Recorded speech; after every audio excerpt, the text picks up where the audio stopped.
स्वागत है मेरे प्यारे मित्रों। तो मैं आपसे जानना चाहती हूँ कि इस कहानी को इतना तक देखने के बाद आप लोगों में से कौन कौन इस कहानी को पसंद कर रहा है और आप लोग चाहते क्या हो। आप लोग इस बात को कमेंट में जरूर बताओ, ठीक है। तो अभी हम चेस और रूल की कहानी को आगे बढ़ाते हैं। और जैसा कि हमने देखा था, रूल चेस से कहता है कि रूल नहीं चाहता कि चेस रूल को कंट्रोल करे। ये सुनकर चेस खामोश हो जाता है। फिर चेस एक हल्की सी मुस्कुराहट के साथ कहता है कि रूल, इतना सोच विचार करने के बाद तुम बस ये चाहते हो, तो फिर ठीक है रूल। चेस कहता है कि चेस अब से रूल को आजादी देने की पूरी कोशिश करेगा। उसके बाद चेस रूल से पूछता है कि जब चेस ने रूल से पूछा कि क्या रूल चेस को दिखा सकता है कि अभी इस वक्त रूल के दिमाग में चेस को लेकर क्या चल रहा है। ये सुनकर रूल खामोश क्यों हो गया, वो हिचकिचाने क्यों लगा। तब जो रूल होता है वो इस बात का कोई जवाब नहीं दे पा रहा होता। और जब रूल बताने वाला होता है उसी वक्त चेस कहता है कि खैर रहने दो तुम। चेस कहता है कि अब से चेस रूल के साथ ऐसा कुछ भी नहीं करेगा। मतलब चेस अब से रूल को ना ही बेवकूफ बनाएगा और ना ही रूल से झूठ कहेगा। रूल, अब तो तुम खुश हो ना। तब जो रूल होता है वो ज्यादा कुछ नहीं कहता, वो बस अपना सर हाँ में हिलाता है। अगले सीन में हम रूल को उसके घर में उसके कमरे में देखते हैं। रूल अपने बिस्तर में लेटकर सोच रहा होता है कि कल जब रूल और चेस के बीच ये सारी बातें हुई, उसके बाद से रूल ना ही चेस से मिला और ना ही चेस ने रूल को कोई फोन किया। रूल एक रात से सो नहीं पा रहा है क्योंकि रूल बेसब्री से चेस की फोन का इंतजार कर रहा है। रूल अपने मन में सोचने लगता है कि चेस के साथ होना रूल के लिए स्वर्ग और नरक दोनों का ही एहसास करवाता है। फिर रूल अपनी मॉम के बारे में सोचने लगता है कि रूल की मॉम ने तय कर लिया है कि वो सब फॉरेन कंट्री शिफ्ट हो रहे हैं। रूल सोचता है कि मैंने हाँ कह दिया है, पर इसका मतलब ये नहीं कि विदेश जाने के बाद मैं चेस से हमेशा हमेशा के लिए अलग हो जाऊंगा। ये तो बस एक टेम्पोररी चीज है। रूल सोचता है कि रूल ने हाँ इसलिए कहा है क्योंकि रूल को लग रहा है कि चेस से थोड़ी देर दूर रहने के बाद रूल का दिमाग थोड़ा साफ होगा और रूल को अपनी फीलिंग के बारे में ज्यादा अच्छी तरीके से समझ आएगा। और जैसे ही ऐसा होता है, रूल अपना पढ़ाई कंप्लीट करने के बाद वो दोबारा चेस के पास वापस लौट आएगा। रूल सोच रहा होता है कि रूल इस बारे में चेस को भी समझाएगा। और ये सब सोचते हुए रूल को नींद आ जाता है। उसी वक्त रूल का फोन बजने लगता है जिससे रूल जाग जाता है। रूल अपना फोन उठाता उससे पहले ही रूल का फोन बजना बंद हो जाता है। रूल देखता है कि चेस ने रूल को फोन किया था। असल में चेस का आदत बन चुका है रूल को मिस कॉल देने का। चेस ऐसा इसलिए करता है कि जब भी चेस रूल को मिस कॉल देता है तब रूल चाहे जहां भी हो वो दौड़ता हुआ भागता हुआ चेस के पास चला आता है। खैर, तब जो रूल होता है वो अपने खिड़की से बाहर की ओर देखता है और पाता है कि अभी बहुत तेज बारिश हो रहा होता है। तब रूल को चेस की कही हुई बात याद आने लगती है, जब चेस ने कहा था कि चेस रूल को आजादी देने की पूरी कोशिश करेगा। तब रूल का एक्सप्रेशन कुछ ऐसा होता है कि रूल को नहीं लग रहा कि चेस रूल को किसी भी तरीके का कोई आजादी दे रहा है।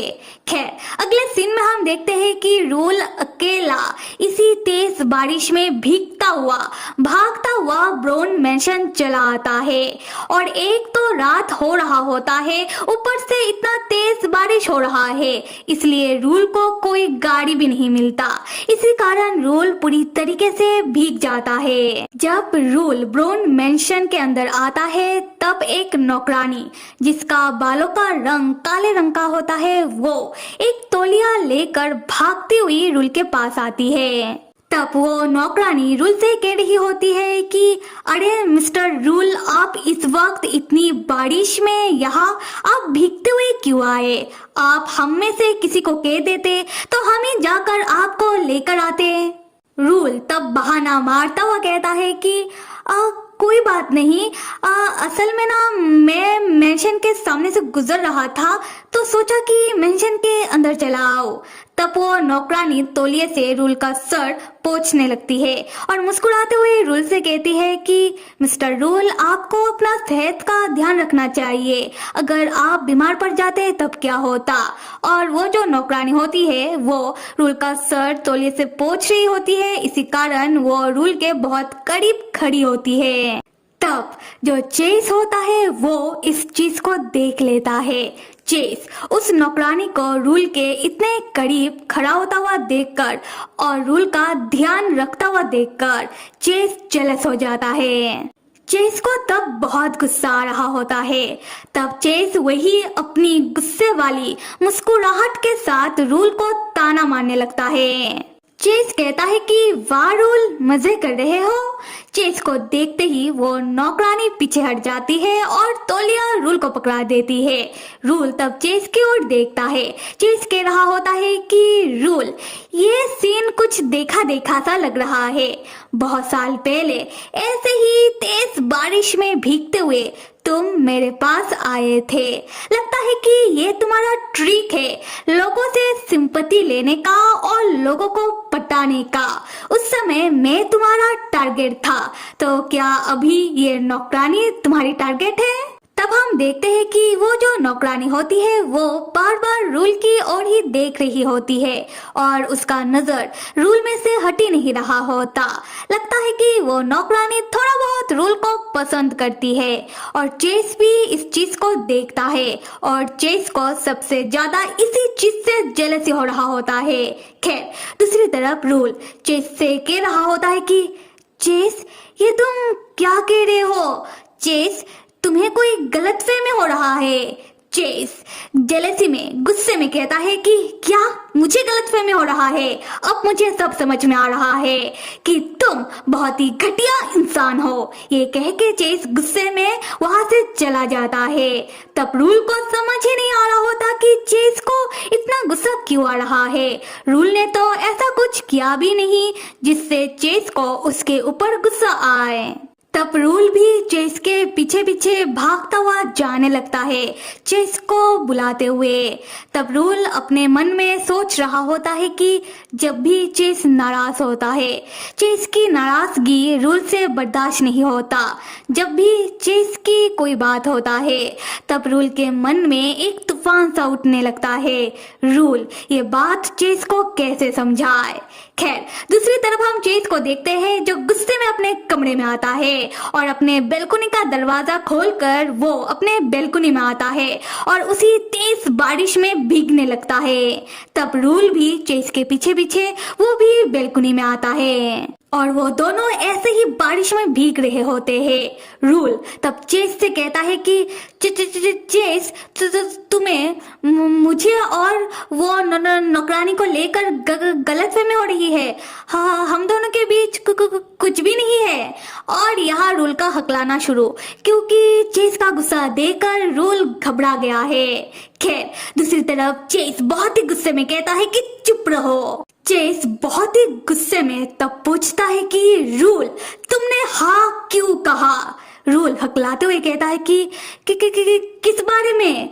चेस गुस्से में कहता है कि तुमने फॉरेन कंट्री जाने के लिए हाँ क्यों कह दिया? देखो रूल, मुझे सब पता चल गया है कि तुम और तुम्हारा पूरा परिवार इस देश को छोड़कर जाना चाहते हो। और चेस तो बहुत ही भड़का हुआ होता है।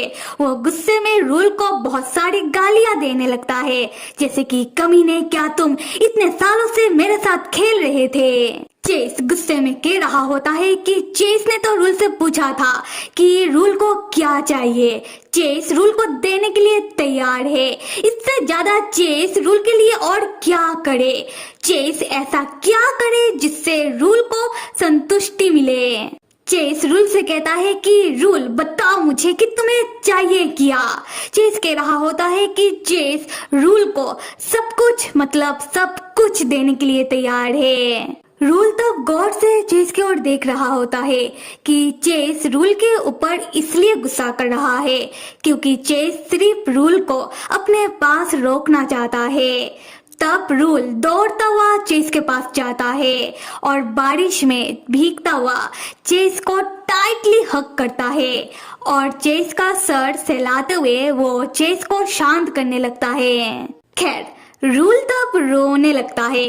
रूल रोते हुए चेस से कहता है कि चेस आई लव यू, अब से नहीं बहुत पहले से मैं तुमसे प्यार करता हूँ, पर मैं तुमसे नफरत भी करता हूँ। मैं तुमसे जितना ज्यादा नफरत कर रहा हूँ उससे कहीं ज्यादा नफरत मुझे खुद से हो रहा है। तब रूल कहता है कि शायद इसलिए रूल ने अपने मॉम डैड को फॉरेन जाने के लिए हाँ कहा और ऐसे भी रूल की मॉम मानने नहीं वाली। और रूल को लगा कि रूल अगर चेस से थोड़ी देर दूर रहता है तब शायद रूल को अपने फीलिंग के बारे में ज्यादा अच्छी तरीके से समझ आए। तब चेस बहुत ही प्यार से अपने दोनों हाथों से रूल का गाल पकड़ता है और रूल से कहता है कि रूल शायद मैं समझ गया हूँ कि तुम्हें क्या चाहिए। तुम ये चाहते हो ना कि मैं तुम्हें बराबर ट्रीट करूँ, पर रूल किसी को बराबर ट्रीट करने के लिए उसे उसका बराबर होना पड़ता है, पर आज तक कोई भी मेरे बराबर नहीं आ पाया। इसलिए शायद रूल मुझे नहीं पता कि लोगों से इक्वली ट्रीट कैसे किया जाता है। उसके बाद चेस सारा दोष अपने ऊपर लेने लगता है कि सारी गलती चेस की है। चेस ने ही शायद कभी भी रूल के साथ अच्छी तरीके से पेश नहीं आया, इसलिए शायद रूल चेस को छोड़ना चाहता है। और ये सब कहते हुए चेस शायद पहली बार किसी के सामने रो रहा होता है। चेस को ऐसे रोता हुआ देखकर रूल चेस को रोने के लिए मना करने लगता है, वो भी खुद रोते हुए। चेस तब अपनी आंसुओं को पोंछता हुआ कहता है कि अगर रूल नहीं चाहता कि चेस रो तो चेस नहीं रोएगा। चेस कहता है कि रूल ये आखिरी बार होगा कि चेस इतनी बुरी तरीके से रूल के सामने ऐसे रो रहा है, गिड़गिड़ा रहा है। आज के बाद से चेस ऐसा कभी नहीं करेगा। और बाकी रूल खुद समझदार है कि इसके लिए रूल को क्या करना होगा। रूल तब हाँ में जवाब देता है। मैं कह रही हूँ ना, ये चेस ये बंदा बहुत ही मैनिपुलेटिव है। खैर हम कहानी में वापस आते हैं। अगला सीन रूल के घर का होता है। हम देखते हैं कि रूल अपने मॉम के पास आता है और मुस्कुराते हुए अपने मॉम के पास से अपना फॉरेन का कॉलेज का एडमिशन फॉर्म लेता है और उसे अपने मॉम के सामने ही फाड़ डालता है। और तब वो अपना खुद का विदेश जाने का जितना भी कागजात वगैरह होता है उन सबको एक एक करके कचरा पेटी में फेंक देता है। और रूल की इन सारी हरकतों को देखकर रूल की मॉम लाइक उनका बेटा पगला तो नहीं गया। तब रूल की मॉम कहती है कि देखो बेटा रूल, ये सब करने का कोई फायदा नहीं होगा क्योंकि मैंने तो तय कर लिया है, हम सब फॉरेन कंट्री जा रहे हैं। तब रूल मुस्कुराते हुए कहता है कि मॉम आप दोनों को जहाँ जाना है आप दोनों जा सकते हो, पर मैं कहीं नहीं आ रहा। तब रूल की मॉम कहती है कि क्यों, ऐसा किस लिए? उस चेस के लिए? उस यंग मास्टर चेस ने ऐसा क्या जादू कर दिया है तुम्हारे ऊपर? रूल मुस्कुराते हुए जवाब देता है कि मॉम ऐसा कुछ भी नहीं है। देखो मॉम, चेस को बहुत सारी चीजों के बारे में वैसे भी नहीं पता। वो तो मैं ही हूँ जो चेस के साथ रहना चाहता है, वो मैं ही हूँ जो चेस का ध्यान रखना चाहता है। और ये सब सुनने के बाद रूल की मॉम तब बहुत परेशान हो जाती है कि कहीं माँ का लाडला बिगड़ तो नहीं गया। रूल की मॉम तब बहुत ही हिचकिचाते हुए रूल से पूछती है कि बेटा रूल, कहीं तुम्हें यंग मास्टर चेस से मतलब वैसा वाला प्यार तो नहीं हो गया? रूल तब शायद पहली बार अपनी मॉम को उल्टा जवाब देते हुए बहुत ही सीरियस होता हुआ कहता है कि मॉम इसमें गलती किसका है? इसमें गलती आपका ही है। मॉम आप ही हो वो जिसने पहली बार मुझे चेस के पास भेजा। तो अब मुझे समझ नहीं आ रहा कि अभी आप ऐसा क्यों कर रही हो मॉम। तब रूल की मॉम चिल्लाते हुए कहती है कि उस समय हमारा हालात अलग था, उस समय हमें ब्राउन परिवार का जरूरत था, पर अभी हमारा हालात बदल चुका है। रूल बहुत ही शांत तरीके से तब जवाब देता है कि मॉम क्या आपने चेस को मेरा कोई पुराना कपड़ा समझ रखा है जिसको पहले तो इस्तेमाल कर लिया, उसके बाद वो पुराना हो गया तो उसे फेंक दिया। मॉम चेस मेरा कोई पुराना कपड़ा नहीं है जिसको मैं फेंक दूं। तब रूल की मॉम कहती है कि वो चेस को फेंकने के लिए नहीं कह रही है, वो तो यंग मास्टर चेस को छोड़ने के लिए कह रही है। बताओ इन दोनों में अलग क्या हुआ। खैर, रूल की मॉम तब रूल को समझाने लगती है कि देखो बेटा रूल, तुम खुद को अंडर एस्टिमेट कर रहे हो। तुम्हें नहीं पता कि तुम्हारे अंदर कितना ज्ञान है, तुम क्या कुछ कर सकते हो। अब तुम्हें किसी का भी जरूरत नहीं है। और रूल चेस को छोड़ दे, इसलिए तब रूल की मॉम रूल के सामने चेस का बहुत बुराई करने लगती है, जो सुनकर रूल भड़क जाता है। रूल बहुत ही सीरियस होता हुआ कहता है कि बस बहुत हो गया मॉम, बचपन से लेकर आपने और डैड ने मुझे बस पट्टी ही पढ़ाया है। आप दोनों ने जैसा जैसा मुझे करने के लिए कहा मैंने बिल्कुल वैसा ही किया है। और अभी आप दोनों को ब्राउन परिवार का जरूरत नहीं है, क्योंकि आप दोनों का काम हो गया है। तो अभी आप मुझे चेस को छोड़ने के लिए कह रही हो। नहीं मॉम, आप मुझे और चेस को अब अलग नहीं कर सकती। तब रूल की मॉम गुस्से में रूल को देख रही होती है।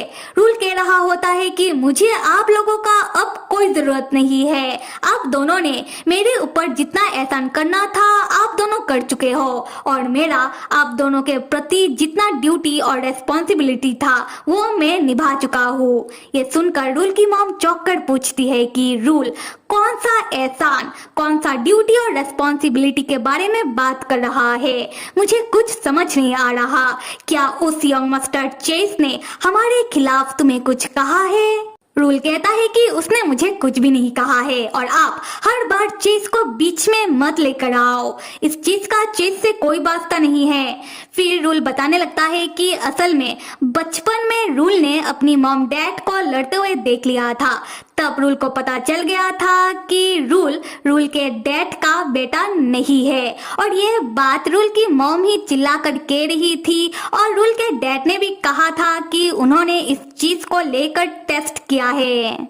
ये सुनने के बाद रूल की मॉम दंग रह जाती है।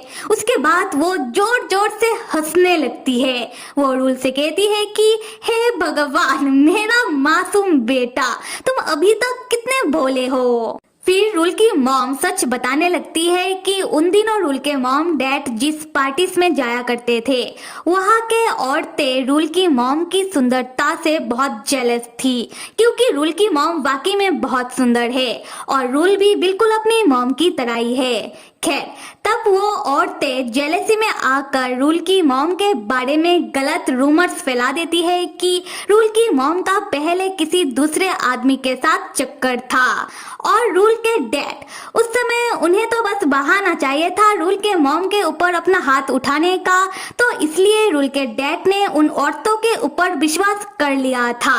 और रहा सवाल टेस्ट का, तो हाँ, रूल के डैड ने टेस्ट करवाया था, पर उस दिन जब रूल के मॉम डैड के बीच लड़ाई हो रहा था तब टेस्ट रिपोर्ट नहीं आया था, और बाद में जब टेस्ट रिपोर्ट आया तब रूल के डैड को पता चलता है कि रूल उनका ही बेटा है, और उन्हें इस चीज को लेकर बहुत शर्मिंदगी भी होती है कि उन्होंने अपने ही खून के ऊपर शक किया था। और रूल के मॉम ने उस दिन जो कुछ भी कहा उन्होंने बस गुस्से में आकर कहा, इससे ज्यादा कुछ नहीं। अभी सारी बातें साफ हो जाती है कि रूल को बहुत बड़ा गलतफहमी था। असल में रूल की ही मॉम और डैड का सगा बेटा है। तब रूल की मॉम रूल को बता रही होती है कि रूल को क्या लगता है कि अगर रूल के डैड का सगा बेटा नहीं होता तो क्या रूल के डैड इस बात को इतनी आसानी से जाने देते। अब तक रूल और रूल के मॉम वो दोनों ही फुटपाथ में आ चुके होते। रूल को पता है ना कि रूल के डैड किस तरीके के आदमी है, और दूसरी तरफ रूल जो ये सोच रहा होता है कि रूल इतने सालों से ये सोचकर खामोश था कि रूल तो रूल के डैड का बेटा है ही नहीं, और अब जब रूल को पता चलता है कि रूल तो रूल के डैड का ही सगा बेटा है, इन शॉर्ट रूल के मॉम और डैड दोनों का ही सगा बेटा है, ये जानने के बाद रूल सोचने लगता है कि कौन अपने ही बेटे के ऊपर इतना मानसिक प्रेशर डालता है, कौन अपने ही बेटे को बात बात पर कमरे में बंद कर देता है, कौन अपने ही बेटे से कहता है कि उस फालतू सी मोटी सी मैनुअल किताब को पूरा याद करने के लिए, कौन अपने ही बेटे से कहता है कि किसी भी कीमत पर एक अमीर लड़के से दोस्ती करने के लिए, कौन अपने ही बेटे के साथ इस तरीके से गुलामों की तरह पेश आता है। और ऐसा कौन से माँ बाप होते हैं जो अपने ही बेटे का जन्मदिन सेलिब्रेट नहीं करते हैं। सेलिब्रेट तो दूर की बात, ये लोग तो मुझे उश तक नहीं करते हैं। तब रूल को चेस का बहुत याद आ रहा होता है कि किस तरीके से चेस ने रूल का जन्मदिन सेलिब्रेट किया, रूल को उसके जन्मदिन में विश किया। और ये सब सोचकर रूल बहुत रोने लगता है और अपने मन में कह रहा होता है कि चेस, अब मुझे पता चल गया है कि अब मुझे क्या करना है। दूसरी तरफ रूल की मॉम रूल को रोता हुआ देखकर हंसती हुई कह रही होती है कि अरे क्या तुम रो रहे हो, सच में तुम कितने भोले हो। तो फिर मेरे प्यारे मित्रों, मैं तो यही कहूंगी कि रूल की मॉम और चेस दोनों ही अपने अपने लेवल में बस रूल का दिमाग खराब कर रहे हैं। खैर, कहानी को आगे देखने के लिए till then stay with me and see you.